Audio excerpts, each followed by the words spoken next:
Oi pessoal, tudo bem? Aqui é o Gabriel e eu vim trazer mais um vídeo para vocês, mas dessa vez trazendo uma curiosidade da Bíblia, que está conectando as 7 igrejas do Apocalipse com as 7 parábolas do livro de Mateus, das parábolas que Jesus nos ensinou.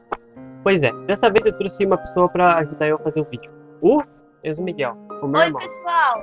Eu vim aqui ajudar ele porque ele não se esquece de tudo. Tá bom. Então, continuando o vídeo, o Enzo Miguel vai explicar a primeira igreja, que é A igreja de Éfeso. A igreja de Éfeso, ela era conhecida por ser fervorosa na obra, sem se cansar, com paciência e também por não aceitar as doutrinas dos falsos profetas. Mas por mais que eles tinham muito zelo com Deus, eles tinham um único problema. E o problema deles é que eles deixaram o primeiro amor de lado. Eles deixaram o amor de Jesus de lado. Eles se importaram mais com obras terrenas. Provavelmente porque a cidade era rica e porque tinha pontos comerciais, rotas comerciais por ali. E eles acabaram se deixando levar por estas coisas vãs. E esta igreja, ela está conectada com a parábola do semeador. Porque a primeira semente que cai sobre a terra, ela cai sobre a terra rochosa, onde ela não consegue ter raiz firme. E as aves vão logo e a cobrem. E essa igreja estava assim como essa semente. Eles aceitaram o primeiro amor de Jesus no começo, mas depois eles deixaram o inimigo roubar aquilo que era precioso para eles, o amor de Jesus, a palavra do Senhor. E a segunda igreja que vamos falar agora é a igreja de Esmirna. A igreja de Esmirna, ela foi uma das poucas igrejas que foram realmente fiéis ao Senhor.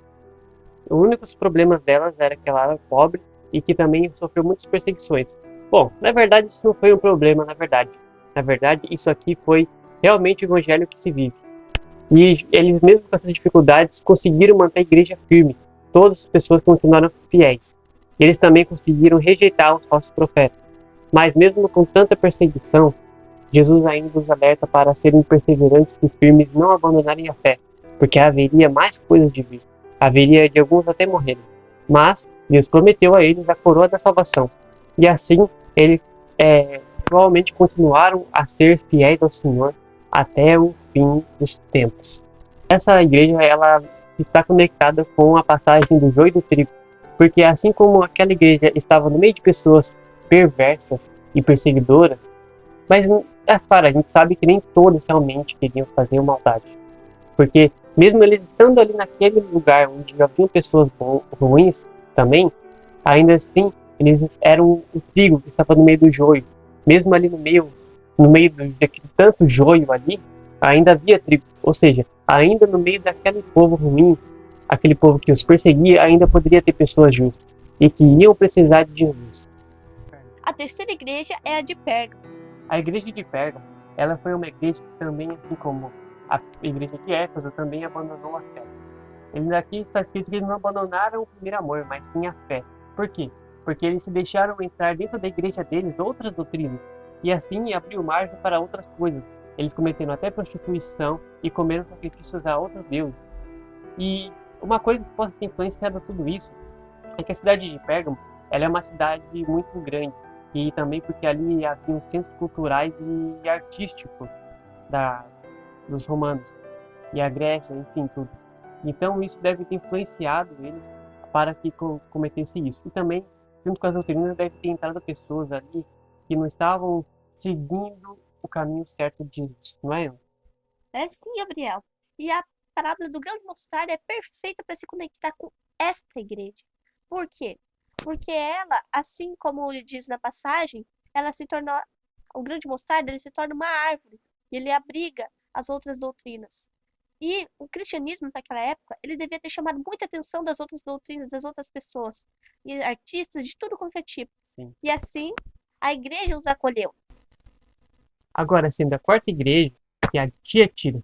A igreja de Tiatira, ela, assim como as outras igrejas, elas fizeram a obra de Deus.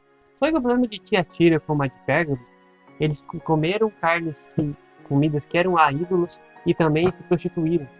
Mas diferente das outras igrejas, dessa vez essa igreja cometeu um pecado, né? Elas não cuidaram e acabaram deixando que uma mulher que se dizia profeta, chamada Jezabel, entrasse na sua igreja e fizesse com que os fiéis começassem a praticar esses pecados. E ao invés deles se arrependerem ou abrir os olhos e verem os deles, não. Eles preferiram esconder Jesus, que era o tesouro dele. Está ligado à parábola do tesouro escondido.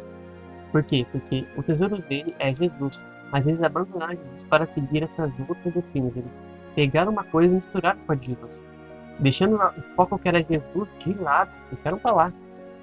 E por isso Deus, ele vem nessa igreja advertir a eles para que se arrependam e possam pegar o seu tesouro de volta. Porque porque uma hora o homem vai comprar o campo para deixar o seu tesouro escondido, mas Deus não. Deus dá tempo a eles para que venham pegar o seu tesouro antes que o campo venha a ser comprado. A igreja de Sardes, ela acabava fazendo as obras de qualquer jeito. Ela estava morta espiritualmente falando. E Deus, ele dá mais uma oportunidade antes da vinda dele para eles se arrependerem e se alimentarem do fermento divino, que é a oração, a adoração, leitura bíblica e principalmente a fé em Cristo e o amor de Deus. E agora é a sexta e penúltima igreja, a igreja de Filadélfia. A igreja de Filadélfia, Deus começa ali elogiando eles, falando que eles foram fielmente nas obras e no amor de Cristo. E que assim ele iria recompensá-los abrindo uma porta, e que essa porta não seria fechada por mais ninguém, somente ele, mas que ele iria abrir uma porta diretamente para eles, para o céu, para a salvação. E por que Deus fala desse jeito? Bom, porque naquela cidade da Filadélfia existia um deus pagão que era adorado por toda aquela cidade. Esse deus pagão se chamado Janus. Esse deus pagão Janus, ele é o deus das portas, é ele quem abre as possibilidades para quem o serve. E por isso que Deus fala desse jeito, para confrontar. E essa igreja está conectada com a parábola da rede. Porque assim como a cidade vinha muitos povos lá, muita gente lá de qualquer tipo, Deus, ele quer jogar a sua rede e pegar todos os tipos de pessoas. E ele, para o juízo final. E agora, a última igreja, e não muito menos importante, é a igreja de Laodiceia. Porque essa igreja, ao mesmo tempo que tiveram muitos bens materiais e foram muito ricos, eles deixaram-se levar pelas riquezas e fizeram uma igreja muito superficial. Deus ainda diz que eles não são nem quentes e nem frios, mas sim amargos, e que Deus vomitaria por causa dessa amargura deles, porque eles vivem muito superficialmente. E ainda me fala que eles até se dizem, somos muito ricos, não nos falta nada, estamos certos, sabe? Deus está abençoando. Então, Deus os adverte para que se arrependam. E como é que eles vão fazer isso? Bom, é a conexão da parábola da pérola, mesmo? Sim, é a conexão com a parábola da pérola, porque assim como na parábola da pérola, eles teriam que vender tudo que tinham, todas as suas riquezas, para seguir a Jesus, largar tudo que era terreno e seguir a Jesus, e ir até Jesus, e se entregar até Jesus. Porque só assim, com eles perdendo tudo para que assim pudessem se voltar para Deus. Bom, e lembrando a vocês que essas igrejas, essas advertências, essas cartas de aconselhos que foram escritas por João, valem até hoje. Não é só para aquela época ali do Ocidente, não. Do Ocidente não, desculpa, foi do Oriente. Por quê? Porque essas regras valem até hoje, ensinamentos, porque isso serve de lição e atenção, aviso para todos nós até hoje. Porque existem, hoje mesmo a gente sabe que existem diferentes tipos de igreja. Existem as liberais, e cada uma tem o seu jeito. Nem os Miguel. Sim, Gabriel. E é isso, pessoal. Espero que vocês tenham gostado. Esta palavra possa se implantar nos seus corações. Tchau, tchau. Até o próximo vídeo. Se você gostou do vídeo, por favor, deixa o like e compartilhe. Deus abençoe.